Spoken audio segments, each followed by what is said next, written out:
بسم اللہ الرحمن الرحیم۔ معزز سامعین و ناظرین، سوال و جواب کا یہ سیشن نمبر 1 آپ کی خدمت میں پیش کیا جا رہا ہے۔ ساتھیوں کے ذہن میں جو سوال ہیں ان کے اسلام کی روشنی میں، قرآن و سنت کی روشنی میں جواب دیے جا رہے ہیں، اور آپ سے بھی گزارش ہے کہ اگر آپ کے ذہن میں کوئی سوال آتا ہے تو ہمارے کمنٹ سیکشن میں آپ لکھیں گے تو انشاءاللہ آپ کو بھی جواب دیا جائے گا۔ مولانا صاحب، میرا دوست کا سوال ہے کہ نکاح سے پہلے اپنی منگیتر سے بات کرنا، ان سے فون پہ بات کرنا یا دیکھنا، تو اس کے لیے شریعت میں کیا حکم ہے؟ جی، نکاح سے پہلے منگیتر کو ایک نظر دیکھنا مباح ہے، ہماری شریعت میں اس کی اجازت دی گئی ہے، چونکہ میاں بیوی نے پوری زندگی ساتھ گزارنی ہے تو ان کا ایک دوسرے کو پسند کرنا ضروری ہے۔ تو اس لیے بہتر یہ ہے کہ شوہر بیوی کو اور بیوی شوہر کو ایک نظر دیکھ لے، یہ مباح ہے، اس کی شریعت میں اجازت ہے، لیکن اس کا مطلب یہ نہیں کہ اچھی طرح بیٹھ کر ایک دوسرے کا پوری طرح معائنہ کریں اور گپ شپ کریں، اس کی گنجائش نہیں ہے۔ باقی رہی فون پر بات کرنے کی، تو اس سے علماء نے منع کیا ہے، کیونکہ جب لڑکی لڑکا نکاح سے پہلے فون پر بات کرتے ہیں تو وہ بات آگے بڑھ جاتی ہے اور اس میں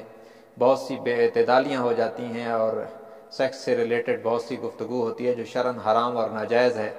اور بسا اوقات اس کا نتیجہ یہ بھی نکلتا ہے کہ پھر نکاح کی نوبت ہی نہیں آتی، بلکہ پہلے ہی فون پر لڑکی اور لڑکی کی لڑائیاں ہوتی ہیں اور ان کا جو ہے وہ منگنی والا سلسلہ ختم ہو جاتا ہے۔ اس لیے فون پر بات نہیں کرنی چاہیے۔ اچھا مولانا صاحب، اسی سے ریلیٹڈ ایک اور سوال ہے کہ جو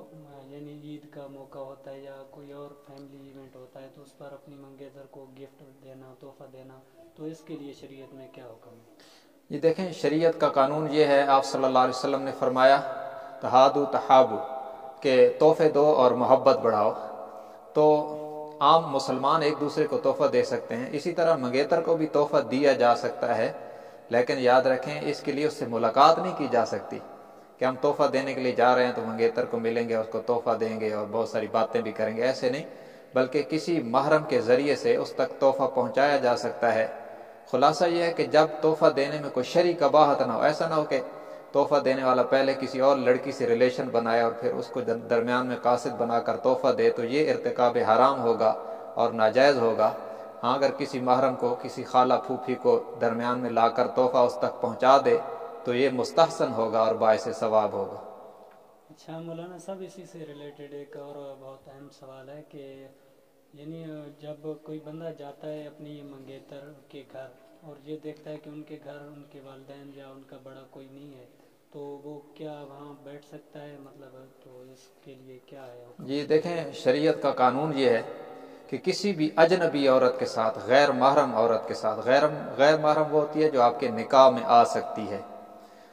تو کسی بھی غیر محرم عورت کے ساتھ آپ کو خلوت اختیار کرنا، تنہائی اختیار کرنا جائز نہیں بلکہ حرام ہے۔ آپ صلی اللہ علیہ وسلم نے فرمایا لا یخلون رجلا، کوئی مرد کسی اجنبیہ کے ساتھ خلوت اختیار نہ کرے، ورنہ دو وہ ہوں گے اور تیسرا شیطان ان کے درمیان قاصد بن جائے گا